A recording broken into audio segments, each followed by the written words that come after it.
Let's start with the national broadsheet, The Australian, where the splash tomorrow reads, PM warns of RBA overreach. Anthony Albanese has warned the Reserve Bank against overreach in its race to tame surging inflation, as RBA Governor Philip Lowe gave his strongest signal yet that rates would need to jump to at least 2.5% over coming months.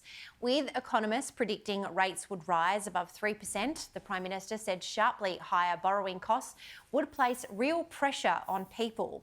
And while he recognised the central bank's independence, they need to be careful that they don't overreach as well.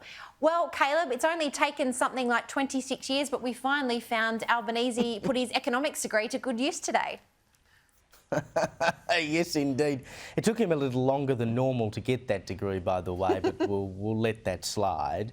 But he's right here. Look, I think the RBA throughout the pandemic, along with the federal government, basically just pumped a shed load of money into the economy. And the result of pumping a shed load of money into the economy is that people spend it. And when people spend money en masse in large amounts, it causes inflation. You know, it doesn't take an economics degree to know that, and we are now bearing the brunt of that. And because the RBA basically handed out free money to people whenever they wanted it during the pandemic, they're now going to have to pay through the nose for that arguably irresponsible conduct at the time. The problem we have now is that there's no getting out of it. We've got to do something about inflation, and one of the levers we can pull is to increase interest rates, but it would have been a far better situation for the country and a far better situation for borrowers had interest rates not dipped